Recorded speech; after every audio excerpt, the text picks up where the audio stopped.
నీకు పెడతాలన్నా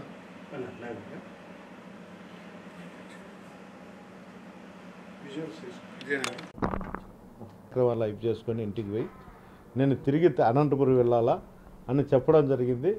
అంతలేకే ఎస్పీ గారు మా డిఎస్పీకి ఫోన్ చేసి నాతో మాట్లాడడం జరిగింది. ఎస్పీ గారిని అడిగితే ఎంతసేపు ఉంటారని అడిగారు. 10-15 నిమిషాలు ఉంటాయంటే అయితే వెళ్ళండి అన్నాడు.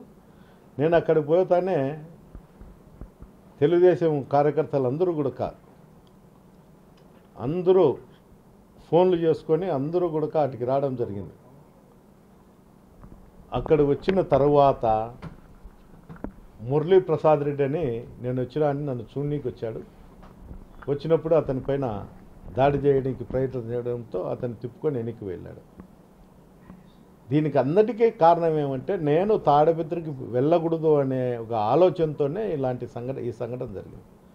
ముఖ్యంగా తాడిపత్రి ఎలక్షన్ సందర్భంగా జరిగిన అల్లర్ల కేసులలో చాలామంది తెలుగుదేశం నాయకులను అరెస్టు చేయకోకుండా పోవడమే ఈరోజు ఈ సంఘటనకు దారితీసింది. అంతేకాదు మటక, గ్యామ్లింగు, బంగ్యాకు రాయలసీమ జిల్లాలలో తాడిపత్రి ప్రసిద్ధి చెందింది. ఈరోజు అసాంఘిక కార్యక్రమాలు జరుగుతానుకొనే ఆ వ్యవస్థ అంతా నడిపే వాళ్ళంతా వాళ్ళ దగ్గరున్న పిల్లోళ్ళందరినీ కూడా జేసీ ఇంటి దగ్గరికి జమ చేసి వాళ్ళు మా దగ్గరకు వచ్చేటువంటి కార్యకర్తలు కానీ లీడర్ల మీద కానీ దాడి చేయడం జరుగుతుంది. ఈ సంఘటన ఈ ప్రభుత్వం వచ్చిన తర్వాత అసాంఘిక కార్యక్రమాలు పెరిగినాయి. పెద్దారెడ్డి అనే ఒక వ్యక్తి ఇక్కడ ఉంటే మాకు ఎప్పుడైనా కానీ రాజకీయంగా ఇబ్బందికరంగా ఉంటుందనే ఒక ఆలోచనతోనే ఈ దాడి ప్రయత్నం చేసినారు. గతంలో కూడా 2006లో కూడా మా సోదరుడు తాడిపత్రిలో కంటెస్ట్ చేసినప్పుడు కూడా అప్పుడు 7,000-8,000తో ఓడిపోవడం జరిగింది ఆరోగ్య కారణాల వల్ల. ఎప్పుడైనా ఈ కుటుంబం రాజకీయంతో ఉంటుందనే మా అన్నను దారుణంగా హత్య చేయడం కూడా జరిగింది. దాంట్లో జేసీ కుటుంబీకులు ముద్దాయిలు కూడా.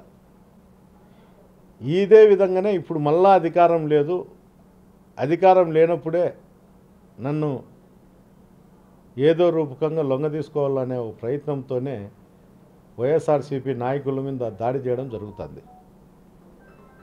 ఇలాంటివన్నీ మళ్ళా జరగకూడదు అనుకుంటే తట్టుకుంటే ఈ అసాంఘిక కార్యక్రమాల మీద పోలీస్ అధికారులు గట్టి చర్యలు తీసుకోవాలా. ఈరోజు జరిగిన మురళీ ప్రసాద్ రెడ్డి ఇంటి మీద జరిగినది చాలా బాధాకరం. నాకు మంచి మిత్రుడు, అలాంటి వాని మీద జరగడం నేను చాలా చింతించుతాండా. అంతేకాదు గతంలో కూడా అతని ఇంటి మీద జేసీ కుటుంబీకులే దాడి చేయడం జరిగింది. ఇట్లా ఒకరి ఇండ్ల మీద పోయి దాడి చేయడం అనేది చాలా నీచమైన సంస్కృతి.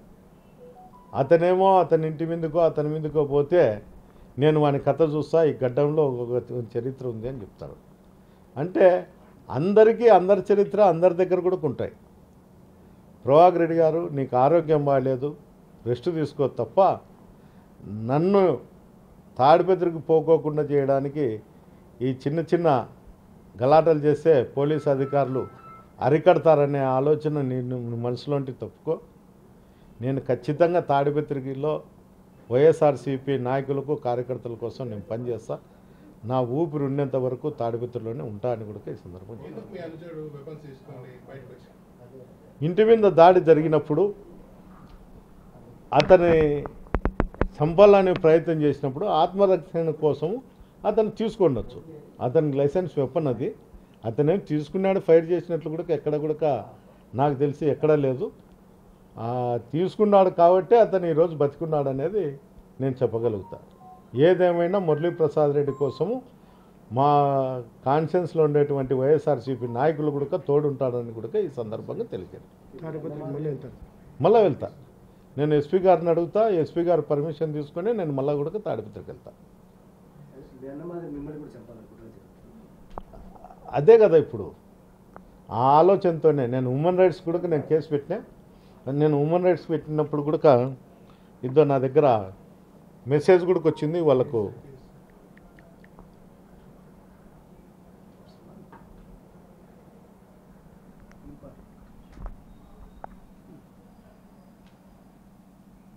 హ్యూమన్ రైట్స్ కూడా నేను పెట్టడం జరిగింది.